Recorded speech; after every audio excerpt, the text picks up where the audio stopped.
अब्दुल हमीद की छत से वो कौन से 3 लोग थे जिन्होंने हाथ हिलाकर भीड़ को इशारा किया था? आखिर क्या बहराइच की पुलिस ने 2 घंटे के लिए उस उग्र हुई भीड़ को यह कह दिया कि जितना जलाना है जला दो? क्या यह पहले से तय था कि राम गोपाल मिश्रा की ही हत्या होनी थी? सरफराज को लेकर जो अब खुलासा हुआ है, उसके बैकग्राउंड को लेकर उसमें कितनी सच्चाई है? क्या बहराइच की पुलिस ये जानती थी कि उग्र भीड़ सब कुछ जलाकर तहस नहस कर देगी?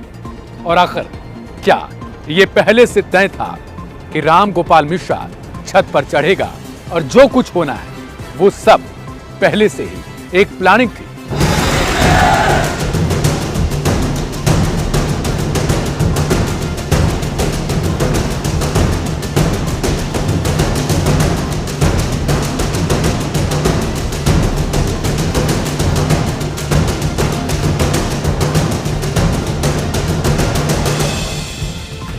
आज इस एपिसोड में हम खुलासा करेंगे एक स्टिंग की, जिसके माध्यम से अब यह पता चला है कि जो बहराइच में हुआ उसमें कुछ हिस्सा तो आखिरकार प्लानिंग ही था। क्योंकि उस स्टिंग में जो भीड़ में शामिल लोग थे, जो उस उग्र हुई भीड़ में शामिल थे, उन्होंने खुद माना है कि ये सब कैसे हुआ है।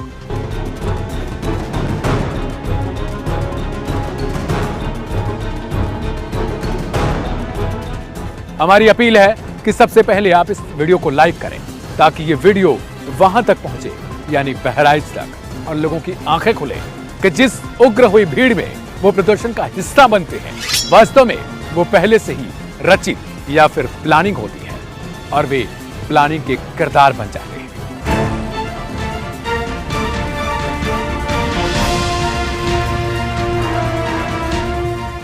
बहराइच में 13 से 14 अक्टूबर यानी 13 की शाम, अगले दिन की सुबह और अगले दिन का दोपहर जो कुछ भी हुआ, क्या वो पहले से तय था? इसी को लेकर आज हम एक खुलासा करने जा रहे हैं। दरअसल जो भीड़ जिसने प्रदर्शन किया, जिसने कई घरों में आग लगा दी, जिन घरों में आज खाने के लाले पड़े हैं, जिन घरों से लूटपाट की गई, जिन ज्वेलरी शॉप से लूटपाट की गई और जिन घरों में आग लगाने के बाद उनके किसी सामान को नहीं छोड़ा गया, उसी भीड़ के कुछ लोगों ने इस बात को कबूल किया है कि वो सब तो महज एक प्लानिंग थी। उन लोगों ने यह माना है कि पुलिस ने 2 घंटे का समय दिया था। अगर कुछ लोगों ने गद्दारी नहीं की होती तो हम तो पूरा महाराजगंज ही फूंक डालते। बीजेपी नेता ने पहले ही इस हिंसा को लेकर अपनी ही पार्टी के कई स्थानीय नेताओं पर एफआईआर दर्ज करवाई है। उन्होंने पहले ही इस बात का अंदेशा जताया था कि पुलिस की लापरवाही के कारण हिंसा हुई थी। दरअसल दैनिक भास्कर के एक स्टिंग में कुछ स्थानीय जो हिंसा में शामिल थे, उन्होंने कैमरे पर कबूला कि हिंसा प्री प्लान थी। दरअसल भीड़ का हिस्सा रहे 2 से 3 शख्स ने यह माना कि उन्हें पहले से ही इस प्लानिंग के बारे में बताया गया था। उन्हें यह मालूम था कि उन्हें फूंकना है, बस आग लगाना है। जिसका जैसे नंबर आए वो बस फूंके, आग लगाए और जितना मन करे उतनी तबाही मचाए। इन दोनों ने यह बताया कि इन्हें यह मालूम था कि एक बाइक शोरूम का मालिक, दूसरा एक लखनऊ सेवा अस्पताल जो इन दोनों का टारगेट था। जो बाइक शोरूम थी उसमें 23 से 24 गाड़ियां थी, उन्हें आग के हवाले कर दिया गया, उन्हें जला दिया गया। इसके अलावा लखनऊ सेवा अस्पताल में आग लगा दी गई। उन्हें यह नहीं फर्क पड़ता था कि आखिर यहां इंसान रहते हैं या कोई और, उन्हें बस करना था तो काम तमाम। इन्हें पहले से बताया गया था कि बाइक शोरूम का मालिक और लखनऊ सेवा अस्पताल का मालिक दोनों ही मुसलमान हैं।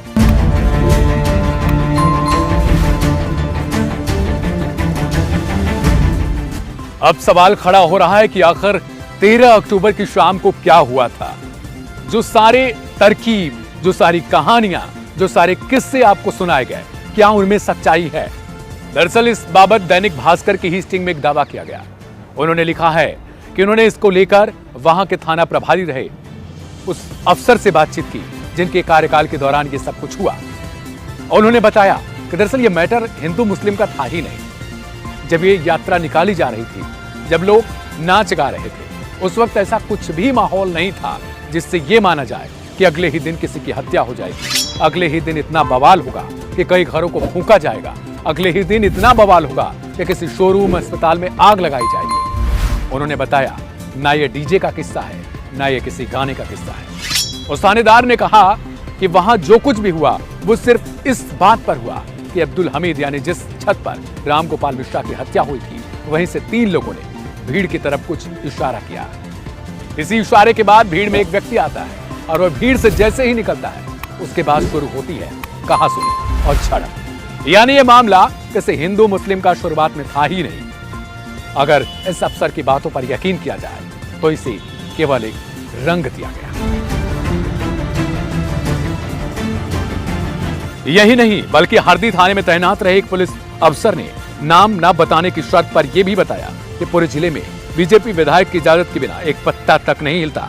ये वही विधायक हैं जिन्होंने हत्या के बाद प्रदर्शन कर रहे लोगों को समझा बुझाकर शव के अंतिम संस्कार को ले गए। इन्होंने ही अपनी पार्टी के कुछ नेताओं पर एफआईआर भी करवाई है।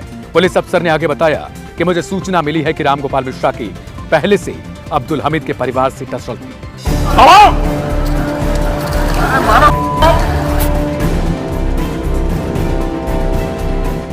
यानी जिस पुलिस अफसर ने यह कहकर बातचीत की थी कि कृपया उनके नाम को उजागर न किया जाए, उन्होंने बताया कि असल में अब्दुल हमीद के घर से पहले से ही रामगोपाल मिश्रा की झगड़े थे, यानी उनकी बनती नहीं थी। कुछ यूं ही नजारा उन्होंने बताया सरफराज को लेकर, यानी अब्दुल हमीद के बेटे को, यानी वो शख्स जिसने रामगोपाल मिश्रा के ऊपर गोली चलाई थी। उसने ही यह बताया कि पहले से ही इन लोगों का टसल था और यही कुछ कारण बना कि इस मामले के दौरान रामगोपाल मिश्रा की हत्या की गई। यह कहानी सिर्फ इस बात को नहीं बताती कि राजनीति जो होती है वो कितनी हद तक गिरती है। हालांकि जैसे ही बीजेपी विधायक ने इस बाबत एफआईआर दर्ज करवाई कि उनके कुछ स्थानीय नेताओं ने उन्हें मारने की कोशिश की, हिंसा को अलग रूप देने की कोशिश की, उनकी कार पर पथराव करवाया, फायरिंग करवाया, इससे यह नहीं पता चलता कि आखिरकार भीड़ में क्या कुछ होता है। इससे यह पता चलता है कि राजनीति भीड़ में क्या कुछ करवाती है। इससे यह पता चलता है कि आपके हमारे घर से जो लोग इस भीड़ का हिस्सा बनते हैं असल में उन्हें असलियत कुछ नहीं पता होती।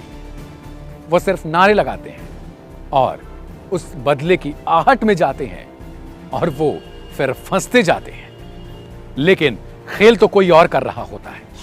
अब बीजेपी विधायक ने अपने बयान पर सफाई भी आज दी।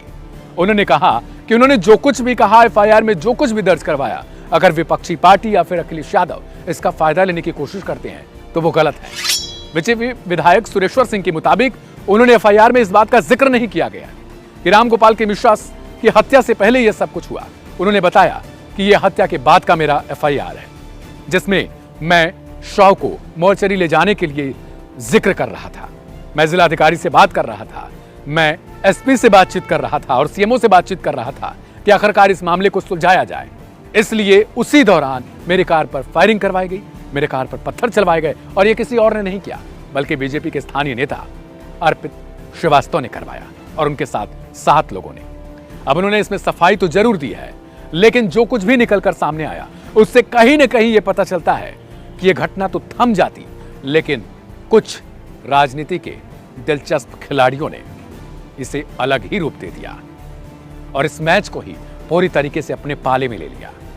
जो लोग भीड़ का हिस्सा बनते गए उन्हें यह तक नहीं पता था कि वो हिस्सा नहीं बन रहे, उन्हें हिस्सा बनाया जा रहा है। बहराइच कांड में अब यह मामला भी सामने आ रहा है कि जो भीड़ का हिस्सा थे, जिन्होंने हिंसा को बढ़ावा दिया, वो नशेड़ी भी थे।